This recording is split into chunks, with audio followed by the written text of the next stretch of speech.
우리가 교회도 알고 이스라엘도 압니다. 그런데 교회와 이스라엘을 연관시켜서 생각하지는 않는 경향들이 있습니다. 그리고 오늘날의 대부분의 교회 안의 성도들은 교회는 익숙하지만 이스라엘이 이렇게 익숙하지는 않습니다. 구약 속에 존재했던, 그래서 하나님이 간섭하시고 섭리하셨던 과거 속의 이스라엘로만 생각하는 경향들이 많습니다. 근데 제가 이렇게 보면 더 많은 대다수의 성도들은 뭐 그런 관심조차 없는, 이스라엘을 아예 생각도 안 하는 경향들이 더 많은 것 같습니다. 그 가운데서 소수의 마지막 때를 깨달은 성도들 가운데서 이스라엘을 품고 이스라엘의 회복이 얼마나 중요한지를 생각하며 또 이스라엘 위해 기도하시는 분들이 있습니다. 귀한 건데, 그런데 또 문제는 이스라엘 위해 기도하시는 많은 분들 가운데 적지 않은 사람들이 이스라엘에 너무나 또 치우쳐 있는 경향들을 보게 됩니다. 이것 또한 사실을 이스라엘에 대해서 전혀 무관심하거나 알지 못하는 것과 별로 이렇게 다르지 않습니다. 그래서 우리가 너무나 오늘날 시대에 교회에만 이렇게 치중돼 있어도 안 되지만, 그렇다고 이스라엘에 너무나 기울어 있어서도 안 됩니다. 그래서 교회와 이스라엘을 이렇게 균형 잡힌 시각으로 보는 것이 너무나 중요한데, 오늘 이 말씀을 통해서 우리 하나님 나라의 그 관점 안에서 교회와 이스라엘을 우리가 좀 잘 보고, 교회도 아니요 이스라엘도 아니요, 즉 교회를 넘어 이스라엘을 넘어 이 땅에 세워질 영광스러운 하나님의 나라를 볼 수 있기를 축복합니다. 그래서 우리가 교회를 위해 기도해야 되고, 여전히 이스라엘 위해서도 기도하지만 교회를 위한 것도 아니요 이스라엘을 위한 것도 아니요, 교회와 이스라엘을 넘어 이 땅에 하나님의 통치가 이루어지는 그 하나님의 나라에 대한 소망들이 우리 안에 생겨지기를 다시 한번 축복합니다. 교회에 대한 이제 말씀부터 먼저 좀 잠깐 나누도록 하겠습니다. 교회는 창세기부터 하나님께서 디자인하셨습니다. 그래서 아담과 하와가 교회의 모형이 됩니다. 아담과 하와의 연합을 통해서 그 두 사람이 하나 되어 하나님을 섬기게 하셨습니다. 근데 이 아담과 하와의 연합이 바로 교회의 모형이 되는 겁니다.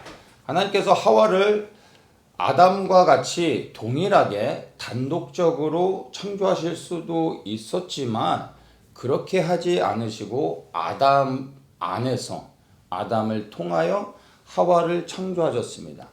이것은 능력이 부족해서가 아니라 하나님의 의도가 있었던 것입니다. 아담 안에서 나온 사람만이 아담을 진정으로 아담의 돕는 자가 되어 아담과 연합할 수 있는 것입니다. 아담 바깥에서 나온 자는 아담과의 온전한 연합이 이루어질 수 없습니다. 그래서 아담 안에서 하와를 나오게 하셨고, 아담 안에서 하와가 나왔기 때문에 하와가 아담의 돕는 배필로서 진정으로 그와 연합하여 또 하나님을 위하여 살아갈 수 있게 하셨던 겁니다.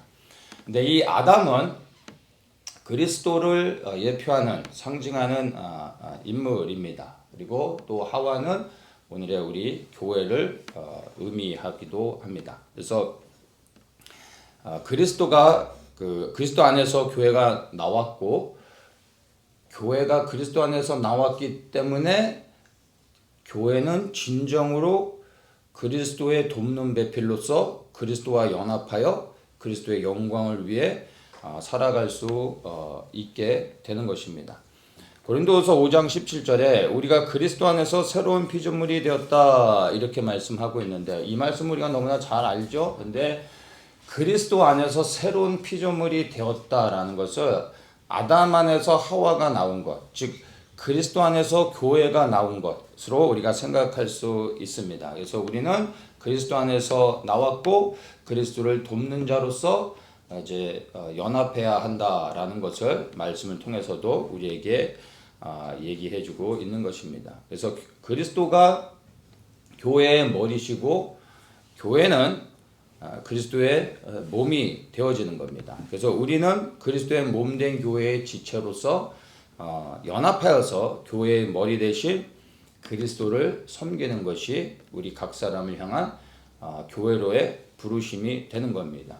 그래서 이 교회는 다시 얘기하면 그리스도를 머리로 삼은 성도들의 공동체 이렇게 말할 수 있는 것입니다.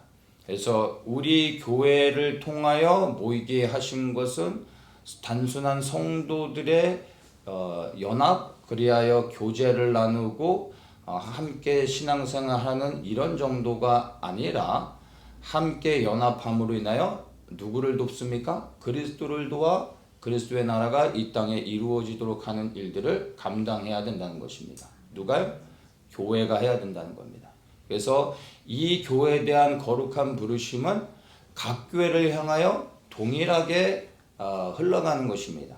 그래서 각 교회가 구체적으로는 주님의 그 부르심의 그 역할들이 조금씩은 다를 수 있지만 근본적으로 이 하나님의 나라가 이 땅에 이루어지는 일들을 위하여 왕되신 그리스도를 우리가 돕는 배필로서 섬겨야 된다라는 것에는 변함이 없다라는 것을 우리가 알아야 됩니다. 예수님께서 이 땅에 오신 이유가 무엇입니까? 첫째 아담이 하나님을 섬기는 것에 실패해 버렸습니다. 그래서 둘째 아담이신 예수님께서 이 땅에 오셔서 하나님의 일을 완성하기 위해 오셨고 또한 다시 오시게 됩니다. 그래서 교회는 그리스도와 연합하여 하나님의 뜻이 이루어지도록 돕는 역할을 감당해야 된다는 것을 우리가 잊어서는 안 됩니다. 그렇다면 하나님의 뜻이 무엇일까요? 하나님의 뜻은 구약의 버전으로 이야기한다면 더럽혀진 하나님의 이름을 회복하는 것입니다. 하나님의 영광을 다시 나타내는 것입니다. 이것을 신약의 버전으로 하나님의 뜻을 설명한다면 예수님이 가르쳐 주신 기도를 통해 이야기할 수 있습니다.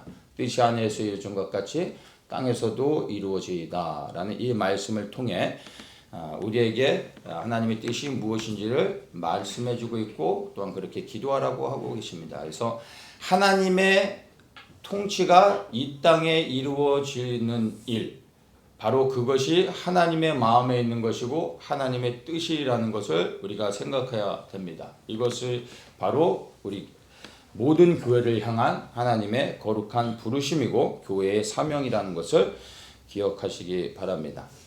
그다음에 교회는 언제부터 시작되었을까요?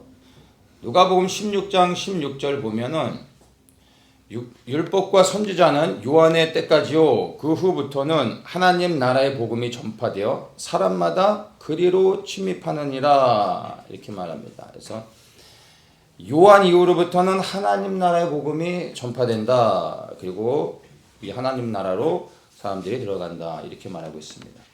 여기서 말하는 이제 침례 요한은 구약의 마지막 그 선지자입니다. 그래서 이 침례 요한의 사역은 단 하나였습니다.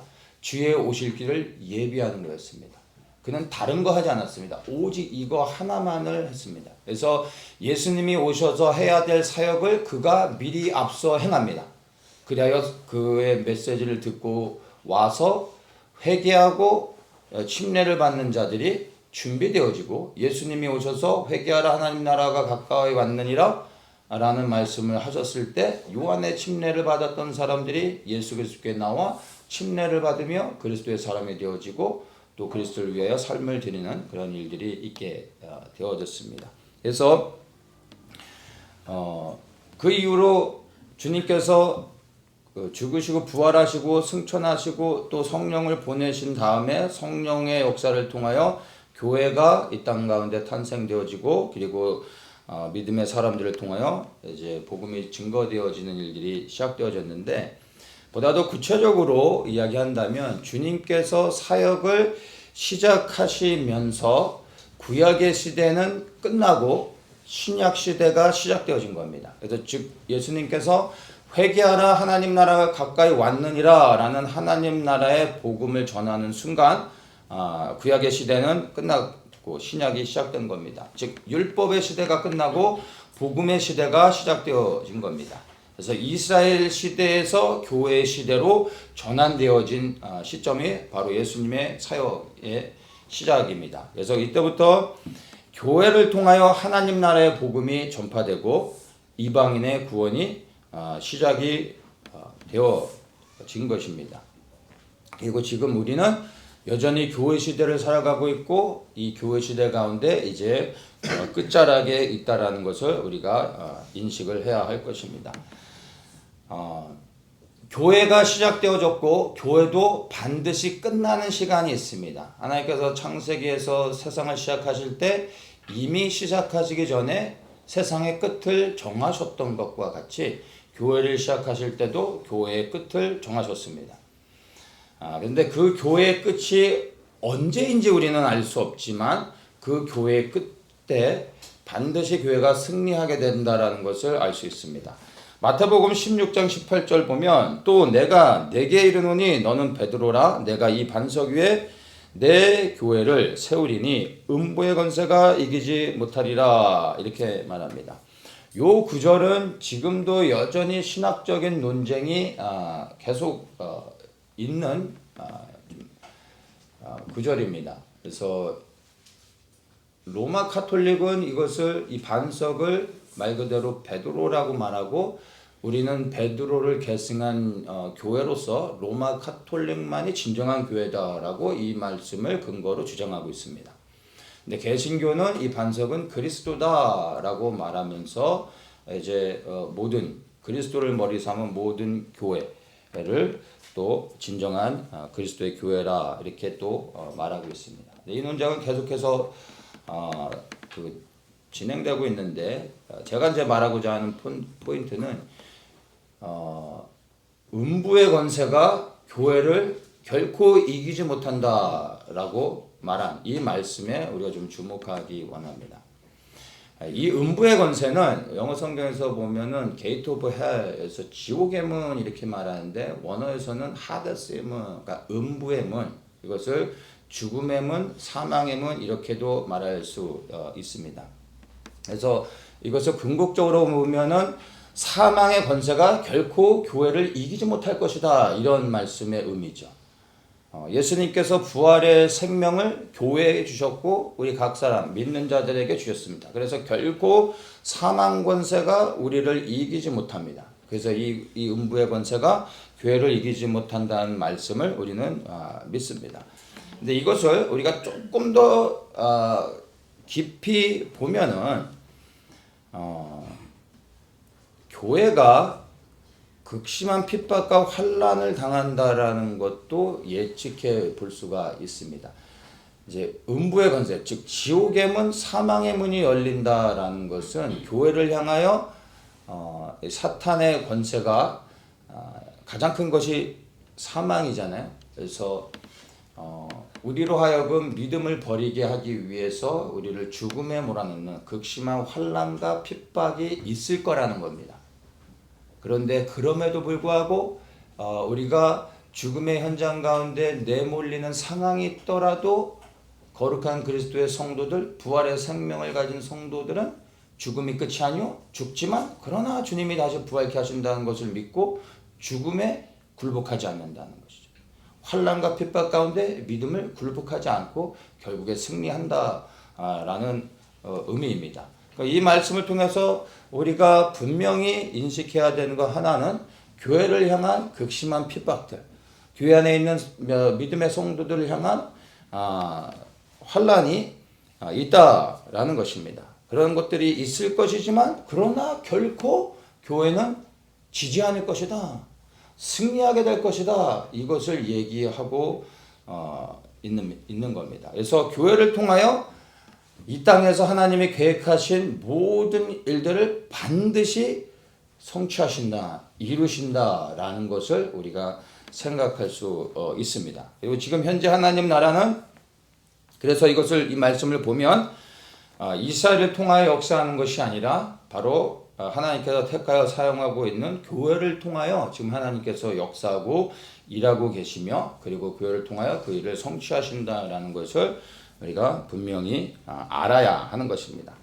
그러나 교회가 결코 하나님의 나라는 아니다라는 것 또한 우리가 분명히 깨달아야 합니다. 교회를 통하여 하나님 나라의 생명과 능력을 우리가 경험할 수 있습니다. 그래서 하나님의 나라는 장차 임할 나라이지만 그러나 지금 현재 임하고 있고 우리는 그것을 누려야 된다라고 말씀을 나눴습니다. 그러나 우리가 삶의 현장 가운데 하나님 나라의 생명과 능력을 누릴 수 있다 할지라도 누리고 있다 할지라도 결코 교회가 하나님 나라를 대체할 수는 없습니다. 만약에 교회가 하나님 나라가 될 수 있다면 주님께서 굳이 이 땅에 다시 오실 필요가 없어지는 겁니다. 교회가 알아서 잘 하는데 굳이 주님이 뭐 필요가 있겠습니까? 근데 이 말씀은 이스라엘에 대해서도 동일하게 적용되어지는 말씀입니다. 이스라엘 위해 기도하는 사람들은 이스라엘 회복이 모든 것의 끝이라고 생각하고 이스라엘을 가장 중요시 여기는데 그렇지 않습니다. 이스라엘 또한 하나님 나라가 회복되어지는 과정 가운데 그 회복이 있는 것이지 이스라엘 회복이 전부가 아니라는 겁니다. 즉 이스라엘이 하나님 나라로서 대체되어질 수 있는 것이 아니라는 겁니다. 교회가 하나님 나라가 아니듯이 이스라엘 또한 하나님 나라를 상징하지만 그러나 이스라엘도 하나님 나라가 될 수 없는 겁니다. 만약 이스라엘이 하나님 나라가 되어질 수 있다면 그래서 이스라엘 회복 자체가 하나님 나라의 회복이라면 이스라엘의 회복이 되어지는 순간 예수님은 오실 필요가 없어지는 겁니다. 왜냐하면 이스라엘 통하여 이 땅에 하나님 나라가 이루어졌기 때문에 예수님이 굳이 오셔야 될 필요가 없는 겁니다. 그런데 교회도 하나님 나라가 아니요 이스라엘도 하나님 나라가 아니라는 것을 우리가 분명히 인식을 해야 합니다. 다시 돌아와 교회에 대해서 이야기하면 교회는 장차 임할 하나님 나라에 속한 즉 미래 장래에 되어질 그 영광스러운 하나님 나라에 속한 성도들의 공동체입니다. 교회가 하나님 나라를 대체할 수 없다는 것을 우리가 반드시 기억해야 됩니다. 그래서 교회는 이 땅에 하나님 나라의 통치가 이루어지도록 그리스도와 연합하여 하나님 나라의 복음을 전파하고 왕의 오실 길을 예비하는 그러한 공동체가 되는 게 바로 교회의 사명인 겁니다. 그래서 이 교회의 사명은 말씀드린 것처럼 특별한 교회들만이 할 수 있는 것이 아니라 예수 그리스도의 생명을 가진 모든 교회들에게 공통적으로 부여하신 교회를 향한 사명이라는 것을 우리가 너무나 분명하게 인식을 해야 되는데 안타깝게 오늘날에 많은 교회들이 교회 자체의 생존, 교회의 부흥, 그리고 본인들의 교회를 통한 여러 가지 사역들에 집중을 하지 하나님의 나라가 이 땅에 이루어지는 일들을 위하여 교회의 그 모든 것이 집중되지 못하고 있다라는 겁니다. 그게 가장 오늘날 교회에 가진 큰 문제입니다. 이 본질을 붙잡지 못하면 결국에는 인본주의적으로 흘러갈 수밖에 없고 그냥 인간적인 사역에 집중할 수밖에 없게 됩니다. 주님이 보실 때 과연 무엇을 기뻐하실지 우리가 곰곰이 생각해 봐야 됩니다. 외형적으로는 선한 일이 되어질 수 있겠지만 그렇게 보여질 수 있지만 정말로 주님이 원하시는 일들 그리고 주님이 명하시는 일들을 교회가 해야 하나님이 기뻐하신다라는 것을 생각할 때 우리 교회가 무엇을 해야 되는지 어떤 사명을 믿음으로 받아야 될지를 곰곰이 생각해 봐야 되는 것입니다. 그래서 교회의 1차적인 사명은 복음 전파를 통한 영혼 구원이 됩니다. 그러나 최종적인 교회의 사명은 주의 오실 길을 예비하며 이 땅에 하나님 나라의 통치가 이루어지는 일들을 위하여 모든 교회가 함께 협력해야 되는 것입니다. 그래서 이 땅의 모든 교회들이 그리스도의 몸된 지체가 되어지는 것입니다. 우리가 볼 때는 서로 각자의 다른 교회인 것 같지만 주님이 보실 때는 다 지체인 겁니다. 왜냐하면 머리는 예수 그리스도시고 세상에 있는 수많은 교회들은 그의 몸을 이루는 지체들로서 함께 협력해야 됩니다. 그러면 머리 대신 그리스도의 뜻에 따라 모든 교회가 함께 협력해야 되지 않겠습니까? 그런데 주님이 우리에게 명하시는 것은 그리스도가 통치하는 이 땅에 하나님의 나라를 이룰 수 있도록 교회가 일하며 움직여야 된다는 것을 우리가 생각해야 되는 것입니다.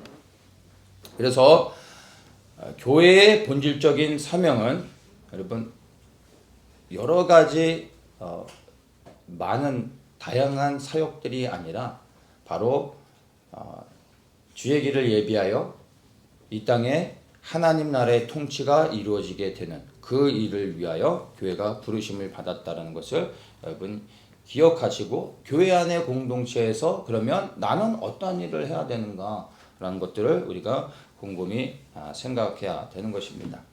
자, 이 교회에 대한 그 의미들을 좀 살펴봤는데 그렇다면 이제 그 이스라엘에 대한 부분들을 좀 나누도록 하겠습니다.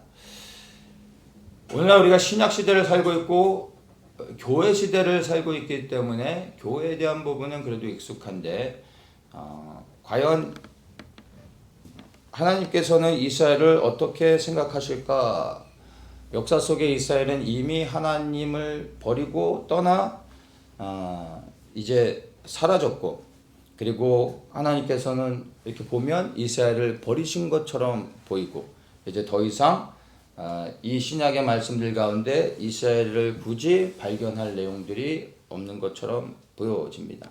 그래서 이제 하나님과 이스라엘과의 언약의 관계는 깨어졌고 그리고 이제 하나님은 이스라엘을 잊지 않으셨는가 뭐 이렇게 생각하는 수도 있습니다. 근데 그렇지 않습니다. 그래서 이 이스라엘에 대한 부분들을 나누는데 제가 이 부분을 좀 고민을 했습니다.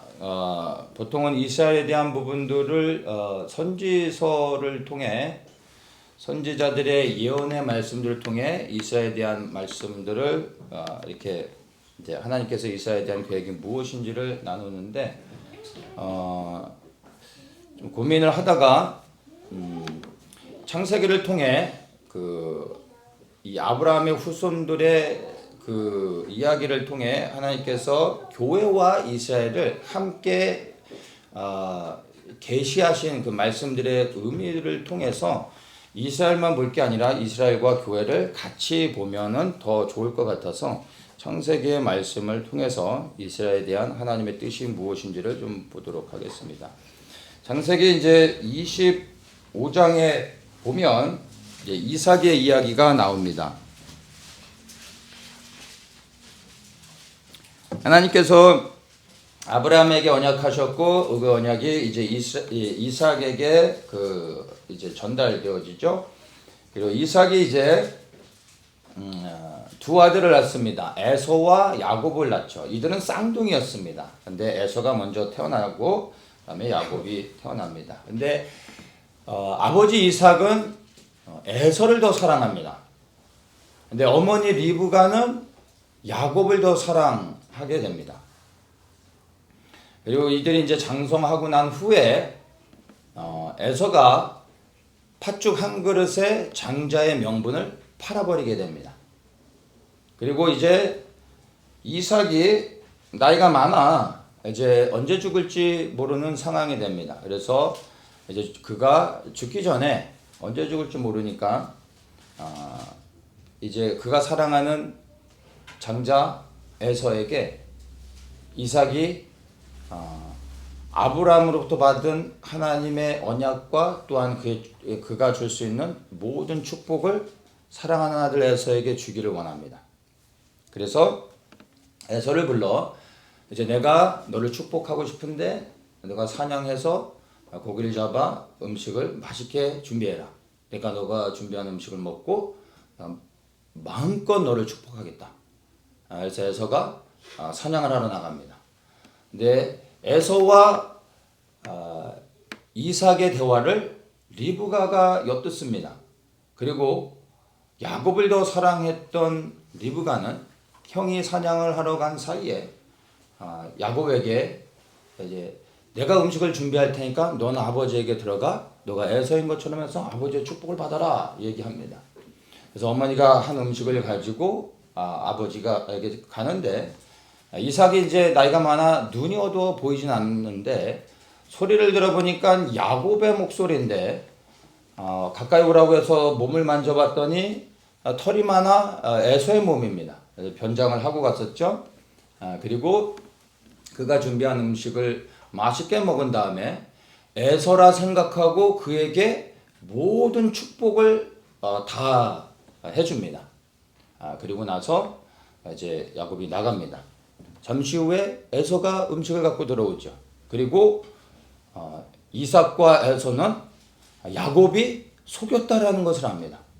그런데 에서가 이것에 대하여 분노하며 야곱을 죽이려고 하죠. 에서의 입장에서는 이해가 갑니다. 장자의 명분도 팥죽 한 그릇에 그 배고픈 상황에서 뺏어버리고 그리고 자신을 속여 아버지의 축복, 장자의 축복도 다 뺏어갔습니다. 화가 날 만하겠죠.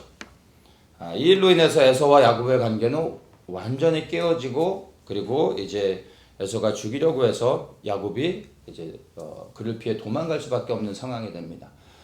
이때 이제 리브가가 외삼촌 라반의 집으로 보내면서 떠나기 전에 아버지 이삭을 만나게 합니다. 그리고 이렇게 된 상황 가운데서 이삭이 야곱을 만나서 야곱이 떠나기 전에 야곱에게 이삭이 다시 한번 그에게 축복해주는 메시지가 있습니다.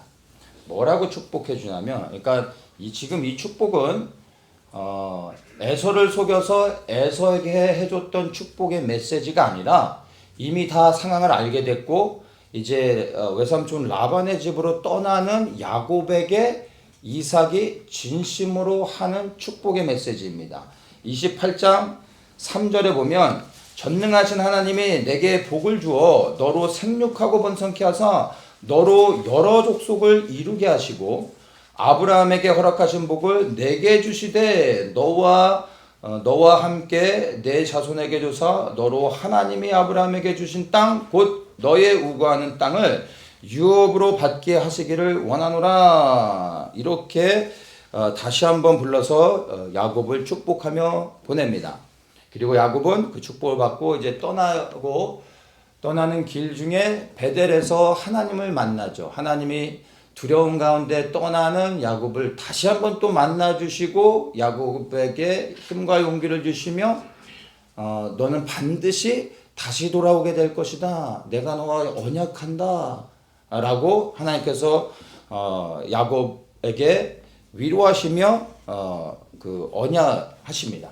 그리고 이제 20년 후에 그가 다시 돌아오게 되고 그리고 그를 죽이려고 했던 에서와 화해하여 함께 연합하는 그러한 이제 스토리가 있게 됩니다. 근데 여기 28장 3절에 보면 이삭이 야곱을 축복할 때 그 떠나보내며 축복할 때 너로 생육하고 번성케 하사 너로 여러 족속을 이루게 하리라. 여러 족속 이렇게 얘기합니다. 이것은 이제 영어 성경에서는 company of people 이렇게 얘기합니다.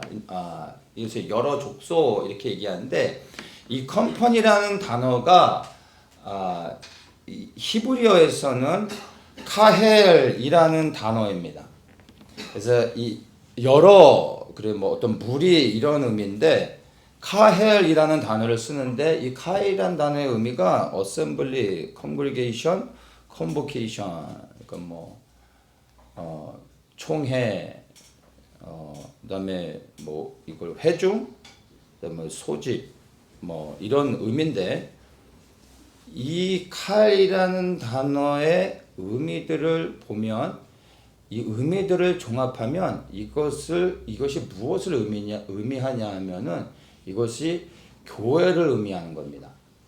이 카헬이라는 단어가 히브리어지만 그러나 이제 신약 시대가 되어져서 유대인들이 교회라는 단어를 히브리 단어로서 사용할 때 이 카헬이라는 단어를 사용하게 됩니다. 그래서 이 카헬은 계시적으로 교회를 의미하는 겁니다. 그래서 이삭이 야곱에게 했던 이 축복, 너로 여러 족속을 이루게 하리라, 이 말씀의 의미, 이 계시적인 의미는요, 야곱을 통해서 내가 너를 통하여 열방의 교회를 축복할 것이다. 열방의 교회를 부흥케 할 것이다. 열방의 교회가 너를 통하여 세워지게 될 것이다. 이렇게 이삭을 통하여 선포하게 하시고 계시적인 메시지를 이 안에 담아 놓았던 것입니다.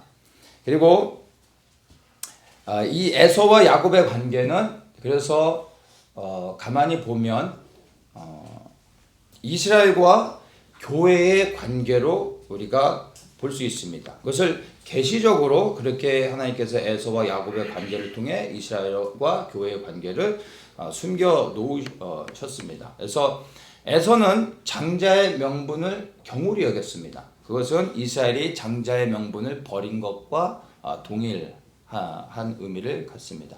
그리고 야곱이 장자의 축복을 받은 것은 이스라엘이 버림받고 교회가 장자의 그 역할을 대신하는 그러한 그 의미를 갖고 있는 겁니다. 에서가 마땅히 장자로서 축복을 받아야 되지만 이 리브가를 통하여 이렇게 복잡한 상황이 되어진 것 또한 사실은 하나님의 의도하신 계획이 있었고 그게 교회와 이스라엘 관계로서 보면 왜 그렇게 하셨는지를 우리가 생각할 수 있게 되는 겁니다.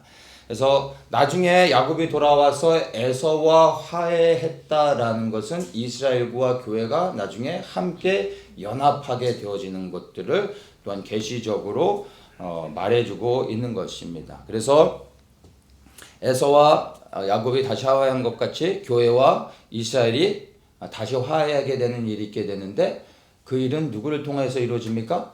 야곱이 다시 에서에게 와서 화해하게 되는 일이 있었던 것처럼 교회가 이제 이스라엘로 달려와 이제 이스라엘을 품고 그리스도 안에서 이스라엘과 교회가 다시 하나 되어지는 그러한 일들이 있게 된다라는 것을 이 에서와 야곱의 관계를 통해서 계시해 놓으셨습니다. 근데 이 말씀은 여기서 끝나지 않고 한 단계 또 연결되어져서 보다 더 구체적으로 나타납니다.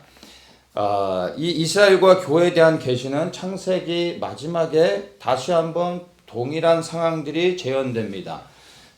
창세기 48장을 한번 보도록 하겠습니다. 이제 야곱이 나이가 많아 곧 있으면 이제 죽게 됩니다. 그래서 야곱의 아들 요셉이 그가 이 애굽에서 낳은 두 아들을 데리고 아버지 야곱을 찾아갑니다. 그래서 야곱이 죽기 전에 그 아들들을 보이고 야곱의 축복을 받기를 원합니다. 그래서 그의 장자인 므낫세와 이 차자인 에브라임을 데리고 야곱 앞에 갑니다. 그리고 아버지에게 이제 축복을 구합니다. 그래서 야곱이 이제 축복하기 전에 이렇게 야곱이 서 있으면 야곱 앞에 두 아들을 무릎 꿇게 하죠. 그러면은 자연스럽게 야곱이 손을 벌려서 두 아들의 머리에 안수하여 축복하는 겁니다. 그러면은 당연히 장자인 므낫세를 야곱의 오른손 앞에 무릎 꿇게 하겠죠. 왜 서열대로 축복을 해주니까 오른손의 장자를 왼손의 차자를 축복하는 거니까 므낫세와 에브라임이 이렇게 뒀을 겁니다. 그래서 야곱이 손을 벌려 이렇게 축복하면 되는데 야곱이 아니라 요셉은 그 두 아들을 서열대로 딱 앉혔는데 야곱이 어떻게 합니까? 손을 엇갈립니다. 엇갈려서 오른손을 차자인 에브라임에게 왼손을 장자인 므낫세에게 엇갈려서 축복하며 기도합니다. 이 모습을 본 요셉이 당황스럽죠. 그래서 18절에 이야기합니다. 아버지여 그리마옵소서. 이제 손이 엇갈렸습니다. 잘못됐습니다. 이렇게 얘기하는 거죠. 이는 장자니 옷을 그 머리에 얹으소서 이렇게 얘기하는데 아버지가 19절에 이렇게 얘기합니다. 아비가 허락지 아니하여 가로되 나도 안다. 치매에 걸려서 이렇게 헷갈렸던 게 아니라는 거예요. 나도 안다. 내 아들아 나도 안다. 그도 한 족속이 되며 그도 크게 되려니와 누구요? 므낫세 장자를 얘기하는 겁니다. 그러나 그 아우가 그보다 큰 자가 되고 그 자손이 여러 민족을 이루리라. 그날에 그들에게 축복하여 그러되 이스라엘 족속이 너로 축복하기를 하나님이 너로 에브라임 같고 므낫세 같게 하시리라. 이렇게 하면서 에브라임을 므낫세보다 앞세웠더라. 이렇게 말해주고 있습니다. 에브라임의 야곱의 축복을 받은 요셉의 차자인 에브라임은 훗날에 북이스라엘 지파를 대표하는 지파가 됩니다. 그래서 나중에 북이스라엘과 남유다가 나눠지는데 북이스라엘 10지파를 한 사람의 이름으로 이야기할 때 에브라임이라고 말합니다. 그래서 에브라임 사람들 하면 북이스라엘 사람을 말하는 겁니다. 남유다는 유다와 베냐민 지파죠. 근데 이 남유다 사람들을 그냥 유다 지파, 유대인 하면 유다 지파와 베냐민 지파를 포함해서 남유다 사람이라고 이야기하는 겁니다.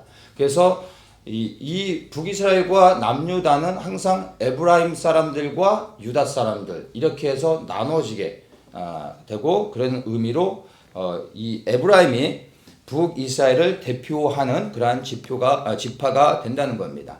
근데 북이스라엘이 나중에 아수르에 의해서 멸망을 당하죠. 그리고 그들은 완전히 이 열방으로 흩어지게 됩니다. 북이스라엘에 남는 것이 아니라 아수르에 멸망을 당하고 아수르가 모든 북이스라엘의 10지파의 사람들을 이스라엘에서 떠나게 하죠.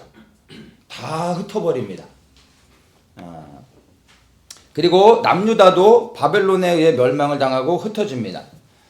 그런데 이제 1900년이라는 시간이 지나고 놀랍게 1945년 5월 14일에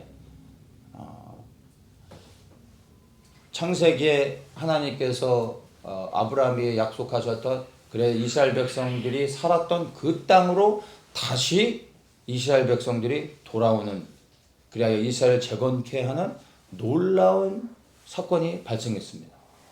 역사 속에서 사라졌던 민족이 2000년 가까이 지나 다시 생겨나는 것은 전에도 없었고 앞으로도 없을 것입니다. 이건 정말 하나님의 의도하심이 아니고서는 불가능한 거죠. 근데 그때 돌아온 이스라엘을 우리는 유대인들, 그 이스라엘을 유대인들이라고 말합니다. 즉 유대인이라 말하면 무엇입니까? 남유다 사람들인 겁니다. 하나님이 보실 때 온전한 이스라엘은 무엇입니까? 남유다뿐만이 아니라 북이스라엘까지 포함하여 12지파가 온전히 이스라엘 안에 돌아와 회복되어지는 것이 온 이스라엘의 회복이 되어지는 겁니다. 그래서 잃어버린 이 10지파가 이스라엘에 다시 돌아와야지만 하나님 보실 때는 이스라엘이 완전히 회복되어지는 것으로 간주하시는 것입니다. 근데 이 흩어진 그리고 잃어버린 이 10지파가 어떻게 이 이스라엘 고토에 다시 돌아오게 됩니까? 근데 이 일들은 바로 교회를 통하여 하나님이 하신다라는 것입니다. 그게 이 에브라임이 바로 이 계시적 말씀을 통해 하나님께서 에브라임을 더욱더 크게 축복하셨던 이유입니다. 그들을 통하여 열방에 흩어지게 하시고 그들을 통하여 교회가 생겨나게 하시며 그리고 그들이 이제 교회가 되어 열방 가운데서 다시 이스라엘로 돌아와 유대인들과 함께 연합하는 것입니다. 그래서 교회가 이스라엘의 회복을 돕는 것입니다. 그래서 이 말씀의 의미로 보면은 이방인이라고 해서 정말 그냥 유대인과 이방인으로 구분하여 이방인의 교회가 이스라엘을 돕는 것처럼 생각할 수도 있지만 이 말씀의 의미들을 생각하면 그 이방인 안에 하나님은 이미 하나님의 백성들을 흩어놓으셨습니다. 파송했던 것이죠. 우리가 볼 때는 쫓겨났고 떠날 수밖에 없었던 거지만 하나님께서는 모든 걸 계획하시고 그들을 흩어지게 했던 것입니다. 그리고 그들이 교회가 되게 하시며 다시 돌아오게 하는데 그 중심에 이방에 세워지는 교회들에는 무엇이 있었습니까? 하나님의 백성들이 있었다라는 겁니다. 네. 그것들을 우리가 생각할 수 있어야 됩니다. 그래서 창세기 48장 그 4절에 보면 요셉이 두 아들을 축복하기 전에 다시 한번 이삭을 통하여 그가 받았던 계시적인 축복을 또 한번 생각하면서 회고하는 구절입니다. 뭐라고 얘기하냐면 내가 너로 생육하게 하며 번성하게 하여 내게서 많은 백성이 나게 하고 내가 이 땅을 내 후손에게 주어 영원한 기업이 되게 하리라. 이 말씀이 하나님께서 아브라함에게 하셨던 말씀이요 아브라함을 통하여 이삭에게 하셨던 말씀이고 이삭을 통하여 누구에게 하신 말씀이에요? 야곱에게 하셨던 말씀입니다. 그래서 이 말씀을 다시 한번 되뇌인 겁니다. 내가 그러한 축복을 받은 자다. 나를 통하여 많은 백성이 나게 하셨다고 하셨다. 이것을 다시 한번 회고하면서 손을 엇갈려서 야곱이 이 축복이 누구에게 흘러가게 합니까? 에브라임에게 흘러가게 했다라는 겁니다. 사자인 에브라임에게 야곱이 받은 이 축복을 흘려보내는데 4절에 많은 백성이라고 말하고 있죠. 이 많은 백성이라는 이 단어가 동일하게 company of peoples 이렇게 얘기합니다. 그래서 여기서 쓰여진 여기 많다라는 의미가 카헬이라는 단어 또다시 사용하는 겁니다.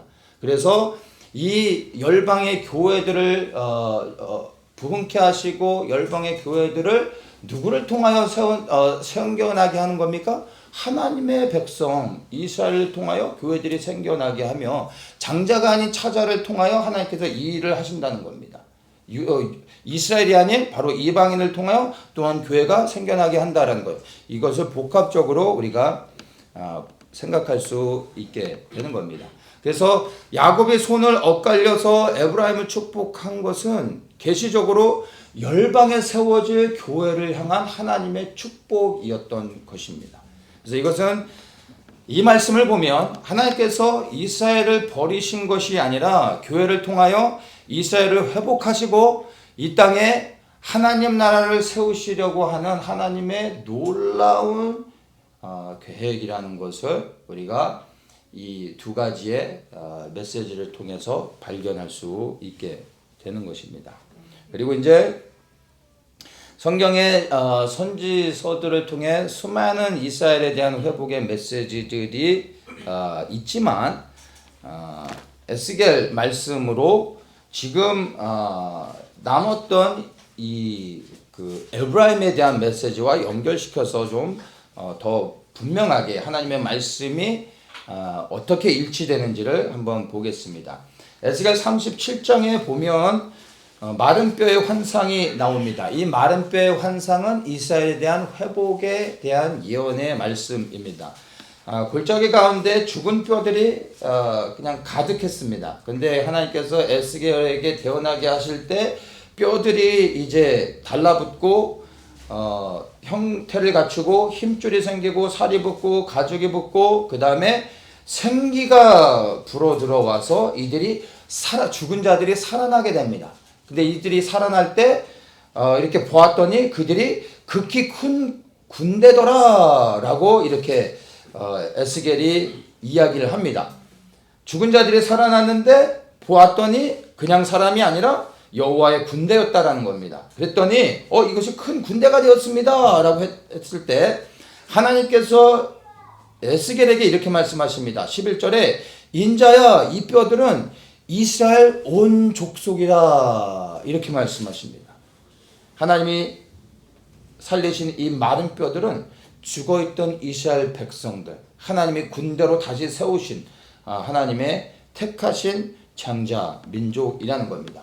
이들이 이렇게 살아난 다음에 14절에 보면 이렇게 또 말씀합니다. 내가 또 내 신을 너희 속에 두어 너희로 살게 하고 내가 또 너희를 너희 고토에 거하게 하리니, 고토가 어디입니까? 하나님의 언약의 땅 가나안, 지금의 이스라엘 땅, 그 고토에 거하게 하리니 나 여호와가 이 일을 말하고 이룬 줄을 너희가 알리라. 나 여호와의 말이니라 하면서 이들이 살아났을 뿐만 아니라 그리고 다시 돌아와 하나님의 약속의 땅에 돌아와 그 땅에 거하게 될 거다라는 것을 이 에스겔을 통하여 말씀해주고 있습니다. 그리고 난 후에 시간이 흐르고 대략 얼마의 시간이 지납니까? 한 1900년 정도가 지나서 진짜로 이 에스겔의 이 말씀이 성취됩니다. 이스라엘이 다시 그 땅에 돌아왔습니다. 살아났습니다. 그래서 이 말씀은 1차적으로 누구를 향한 말씀입니까? 이스라엘을 향한 예언의 말씀입니다.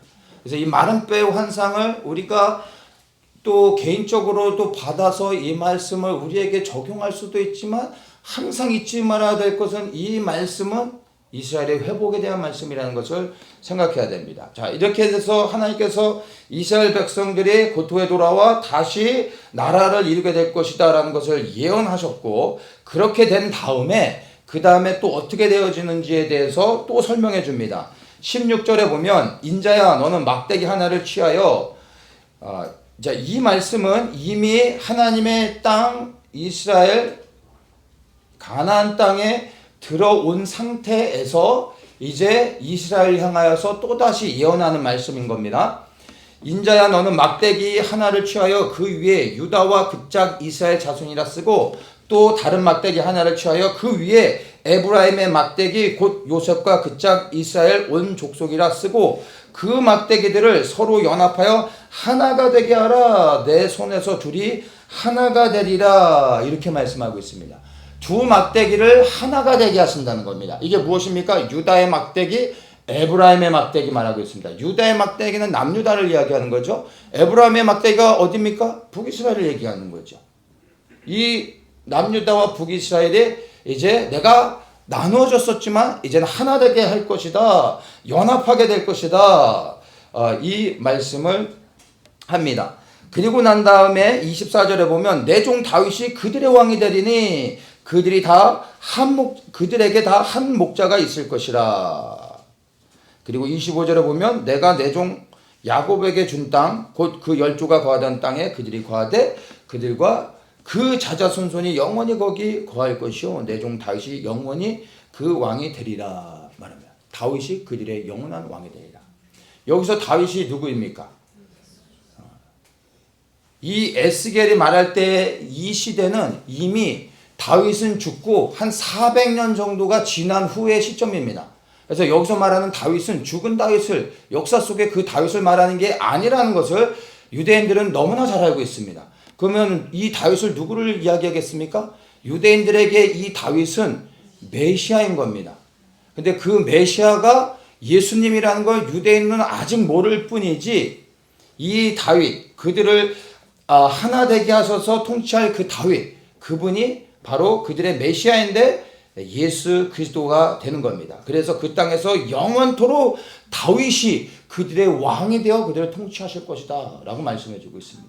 이 말씀을 보면 우리가 이스라엘이 사라지고 멸망당하고 하나님이 버리시지 않았다라는 것을 너무나 분명하게 알 수가 있는 겁니다. 근데 이제 이 16절의 말씀을 다시 한번 좀 보면 여기서 유다의 막대기와 에브라임의 막대기 이렇게 이제 얘기하고 있죠. 그래서 첫째는 이 말씀의 의미는 온 이스라엘 12지파를 하나 되게 하셔서 이스라엘을 온전히 회복하실 거다라는 말씀의 의미입니다. 그런데 이 유다의 막대기와 에브라임의 막대기는 또 다른 계시의 메시지가 있는 겁니다. 제가 아까 얘기했던 것처럼 이스라엘 안에 교회와 이스라엘이 함께 포함되어 있는 겁니다. 그래서 이 말씀은 2차적으로 우리가 이중적으로 담겨져 있는 계시의 메시지가 뭐냐면 유다의 막대기는 이스라엘을 의미하는 것이고 에브라임의 막대기는 이방인 교회를 이야기하는 것입니다. 그래서 에브라임의 막대기 이렇게 이야기하는 겁니다. 자, 그래서 보면은 야곱의 그 12지파가 나중에 이스라엘의 12아들이 이스라엘의 12지파, 이스라엘을 대표하는 12지파가 되죠. 그런데 마지막에 예수님이 이제 이 땅 가운데 재림하실 때 이스라엘의 온전한 회복, 12지파의 온전한 회복이 있어야 되죠. 그래야 그 회복을 통해 예수님이 오시니까. 그래서 계시록 7장에 보면 이스라엘 12지파가 온전히 회복되어질 것을 이제 말해주고 있는데 그때 계시록 7장에 그 12지파의 이름들이 기록되어져 있는데 창세기에 나오는 이 야곱의 12아들 이스라엘의 원래 그 가나안 땅에 들어가 시작되어진 12지파의 이름과 달라지게 됩니다. 그래서 가만히 보면 단지파가 빠지고 므낫세 지파가 들어가게 됩니다. 왜냐하면 야곱이 이제 축복을 야곱이 요셉의 두 아들을 축복할 때 뭐라고 얘기했냐면 너의 두 아들은 내 것이다. 네 아들이 아니라 내 아들이다. 이들 이후로부터가 너의 아들이 될 것이다. 그래서 이 두 아들을 나의 것으로 삼아 나의 아들의 이름에 두겠다. 이 말씀인 겁니다. 그러니까 누가 이 야곱의 아들들이 됩니까? 므낫세와 에브라임이 야곱의 아들들이 되는 겁니다. 그래서 이 단지파가 빠지고 므낫세가 들어가고 에브라임이 들어가야 되는데 에브라임은 요셉 지파를 대표하는 사람이 됩니다. 그래서 에브라임이라고 말하지 않고 요셉이라고 말합니다. 그래서 계시록 7장에 보면 요셉 지파라고 하는데 그 요셉 지파가 에브라임을 의미하는 겁니다. 그래서 이 16절에서 이야기할 때 에브라임의 막대기 곧 요셉과 그자 이렇게 말하는 이유가 이 에브라임이 곧 요셉 지파를 의미한다라는 이야기인 겁니다. 그렇게 해서 이 에브라임이 유다와 하나 되어지는 이 에브라임은 열방에 흩어져서 교회로 일어나는 인물을 상징하는 것이죠. 그래서 이 유다의 막대기와 에브라임의 막대기는 교회와 이스라엘이 온전히 그리스도 안에서 하나가 되어져서 이제 하나님의 땅에서 함께 영원토록 하나님 한 분만을 섬기며 살아가게 될 것을 계시적으로 여기서 이야기하고 있다라는 것입니다. 그래서 이 창세기에 아브라함의 후손들을 통해서 교회와 이스라엘의 관계를 이미 계시하셨고 에스겔의 예언을 통해서 유다와 에브라임의 연합으로 온 이스라엘의 회복을 약속하신 겁니다. 그리고 이 유다와 에브라임의 연합 안에 또 다른 계시적인 메시지가 바로 유다와 에브라임의 연합은 이스라엘과 교회의 연합이라는 것. 그래서 이 교회와 이스라엘의 연합을 통해 이 땅에 임할 하나님의 나라가 어떻게 성취되어지는지 이중적으로 계시를 하고 있다는 겁니다. 교회 하나만으로 하나님의 나라가 이 땅에 이루어지지 않습니다. 이스라엘 하나만으로 이 땅에 하나님의 나라가 이루어질 수 없는 겁니다. 이스라엘과 교회가 하나 되어야 되는 겁니다. 이게 에베소서에서 얘기하는 한 세 사람이 되어지는 겁니다. 이들이 하나가 되어질 수 있는 유일한 근거가 무엇입니까? 머리 대신 그리스도 앞에 그 그리스도 아래에 유대인들도 이스라엘도 교회도 무릎 꿇고 들어와야 하나 되어줄 수 있다는 것입니다. 그래서 우리가 이스라엘 품고 기도하는 것도 너무 중요하지만 이스라엘 위에 하나님의 나라 그리스도를 도와야 되는 것입니다. 이스라엘을 품는 것은 너무나 귀한 것이지만 많은 사람들이 이스라엘을 가장 높은 곳에 올려놔 치우치는 경향이 있다는 겁니다. 저도 이스라엘을 위해 기도하고 이스라엘을 사역을 하지만 그러나 항상 이스라엘을 위해 기도하고 강조하면서도 제가 균형을 잃지 않는 것이 뭐냐면 바로 이스라엘 위에 그리스도를 두는 것이며 이 그리스도를 통하여 이 땅에 이루어질 하나님의 나라가 이스라엘보다 더 중요하다라는 겁니다.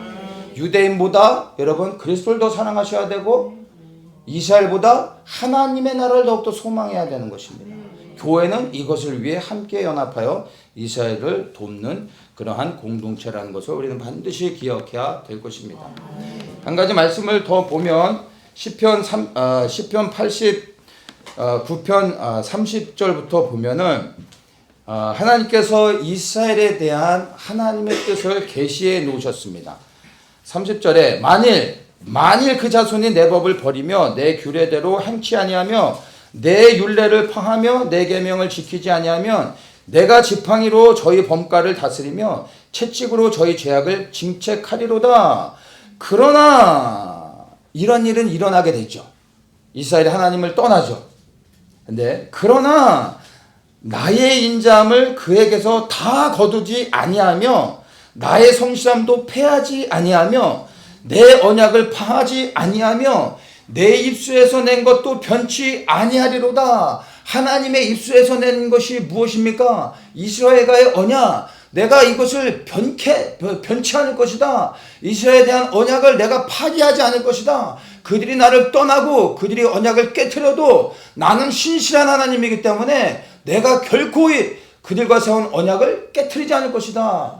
이 말씀이 이스라엘을 위한 것뿐만이 아니라 이 말씀이 우리에게도 얼마나 소망이요 위로가 되는 말씀인지 압니까?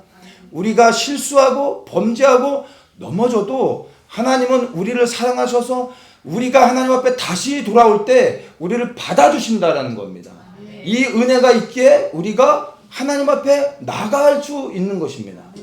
이스라엘을 사랑하셔서 구원하신 그 하나님이 여전히 우리도 동일하게 이 말씀을 적용하시며 우리를 사랑하셔서 지키시고 우리가 다시 한번 하나님 앞에 나아갈 때 넘어지더라도 또 다시 일어나 주님 앞에 회개하며 나아갈 때 우리를 받아주신다라는 것을 우리는 기억해야 하는 것입니다. 그러면서 35절에 내가 나의 거룩함으로 한 번 맹세하였은즉 다윗에게 거짓을 아니할 것이라. 그 후손이 장구하고 그 위는 해같이 내 앞에 항상 있으며 또 궁창의 확실한 증인 달같이 영원히 경복해 되리라 하셨도다. 이스라엘을 하나님이 결코 버리지 아니하셨으며 그들과의 언약을 결코 깨뜨리지 않으셨다라는 것을 우리 이 말씀을 통해서도 다시 한번 확신하면서 변치 않는 하나님의 이 언약이 얼마나 신실하며 우리에게 힘이 되는지 우리가 다시 한번 생각해 봐야 되는 것입니다.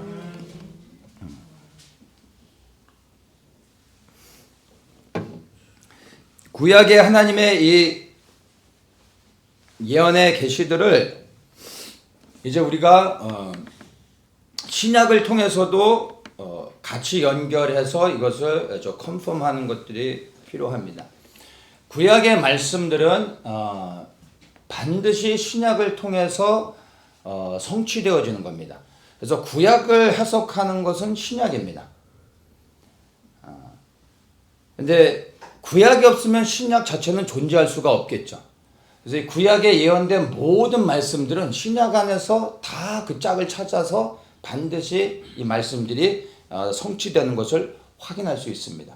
그래서 이 구약에서 이 예언되어진 모든 말씀들, 구약을 통해서도 이미 지금 실현되고 있는, 성취되고 있는 하나님의 뜻들을 다 우리가 볼 수 있지만, 그러나 신약을 통하여 더욱더 명확하게 그것들을 확인할 수 있는데, 그냥 그 로마서 11장 그 말씀을 간단히 좀 보면서 몇 가지만 이야기하겠습니다. 11장 11절에 그러므로 내가 말하노니 저희가 넘어지기까지 실족하였느뇨. 그럴 수 없느니라. 저희의 넘어짐으로 구원이 이방인에게 이르러 이스라엘로 시기나게 함이니라. 저희의 넘어짐이 세상의 부요함이 되며 저희의 실패가 이방인의 부요함이 되거든 하물며 저희의 충만함이리요.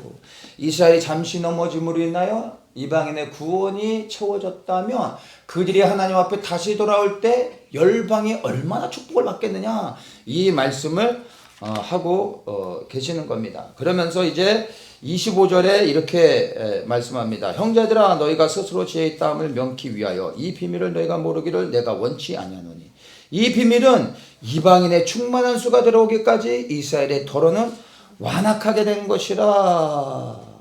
그리하여 온 이스라엘이 구원을 얻으리라. 이스라엘의 구원, 이스라엘의 회복이 언제 일어납니까? 이방인의 충만한 수가 채워지면, 그러면 온 이스라엘이 구원을 받는다는 겁니다.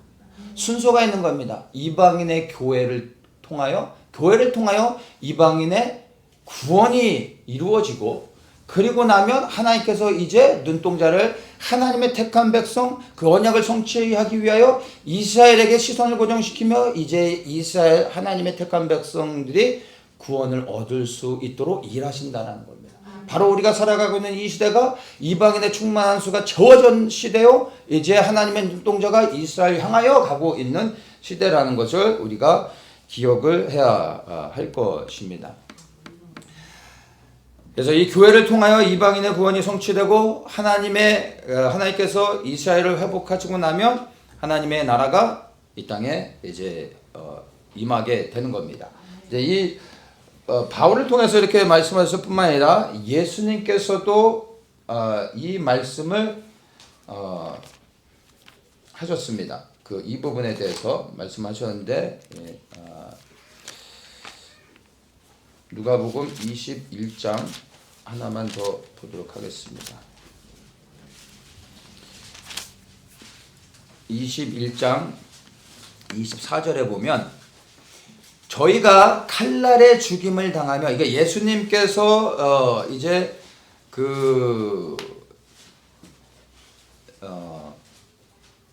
감난산에서 제자들을 향하여 마지막 때 되어질 일들에 대해서 이야기하는 그런 대목입니다.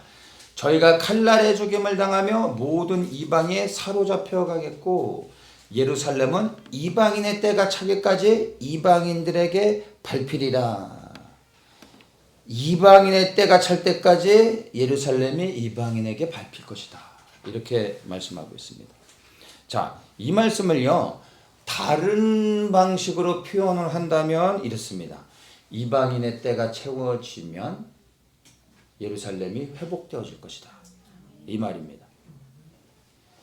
예루살렘의 회복을 예수님도 말씀하고 계십니다. 이 말씀이 언제 성취가 됩니까? 교회를 통하여 이방인의 충만한 수가 돌아오고, 교회가 이스라엘로 달려가 이스라엘과 화해하고 연합하고, 그리고 이제 이스라엘을 위한 파수꾼으로 열방의 교회들이 세워져 이스라엘을 위하여 기도할 때 이스라엘의 회복이 있게 된다는 것입니다. 사탄은 이스라엘과 교회가 서로 연합하지 못하도록 이스라엘 역사 속에서 이스라엘이 교회를 미워할 수밖에 없도록 만들었습니다. 홀로코스트보다 더 잔인했던 이 유대인들을 향한 핍박이 바로 교회를 통해서 자행됐습니다. 수백 년을 거쳐서 홀로코스트는 비교할 수 없을 정도로 잔인한 핍박이 십자군 교회를 통해서 유대인들에게 자행이 됐습니다. 그래서 유대인들은 본능적으로 교회하면 그냥 DNA 자체가 이를 갈 수밖에 없는 겁니다. 그리스도인들을 싫어할 수밖에 없도록 그들의 민족의 역사가 그런 아픔을 갖고 있습니다. 하나 되지 못하고 가는 겁니다. 그러나 주님께서 이 나누어진 이스라엘과 교회를 하나 되게 하는 역사가 반드시 일어날 겁니다. 이것이 뭔 일들이 있기 위해 하나님께서 교회를 회복하시는 겁니다. 그래서 우리 교회는 구원받은 자로서 감사할 뿐만 아니라 정말 왜 우리를 구원하셨는지를 생각하며 우리의 구원에서 멈추지 않고 정말 예수 그리스도의 뜻을 깨닫고 그분의 마음 안에 있는 이제 정말 그분이 택하신 하나님의 백성들을 얼마나 사랑하시며 지금도 잊지 않으시고 그리하여 아직도 이방인의 구원을 위하여 잠시 버릴 수밖에 없어서 고통당하고 있고 눈이 가려져 있는 그 하나님의 백성들을 주님이 얼마나 사랑하시는지를 안다면 구원받은 자들로서 우리가 하나님의 마음을 가지고 유대인들을 위하여 이스라엘을 위하여 우리가 기도해야 된다는 것입니다. 그래서 교회를 통한 이방인의 구원이 먼저 이루어지고 그 다음에 이스라엘의 회복이 있고 난 다음에 메시아의 재림을 통하여 이 땅에 하나님 나라의 통치가 이루어지게 되는 것입니다. 우리는 지금 교회의 마지막 시대, 마지막 단계에 와 있습니다. 여러분 정말로 우리가 이것을 깨닫는다면 이제 우리가 무엇을 해야 되는지 생각해 봐야 됩니다. 이스라엘의 회복을 위해 우리는 기도해야 합니다. 그리고 메시아의 재림을 통해 이 땅에 하나님 나라의 통치가 이루어질 수 있도록 정말로 이제 우리가 돛대를 세워야 하는 겁니다.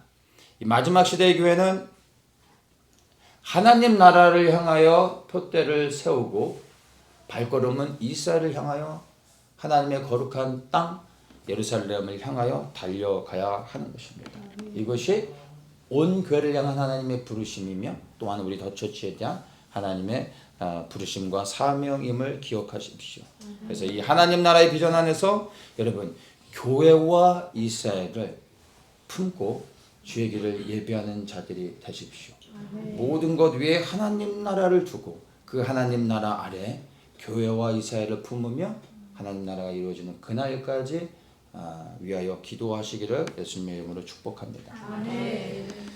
좋으신 하나님 감사합니다. 하나님 나라에 대한 말씀을 통하여 그 하나님 나라 안에서 교회와 이스라엘이 무엇이며 또한 어떻게 준비되어져야 되는지 또한 주님이 무엇을 계시하시고 정하셨는지 우리에게 보게 하심을 감사합니다. 믿음으로 취하게 하시고 우리 교회들이 일어나 하나님의 택한 하나님의 장자 이스라엘의 회복을 위하여 이제 우리가 그리스도의 복음을 들고 나아가게 하시고 그들의 파수꾼이 되어 열방의 교회들이 이스라엘 위하여 기도할 수 있게 하여 주시옵소서.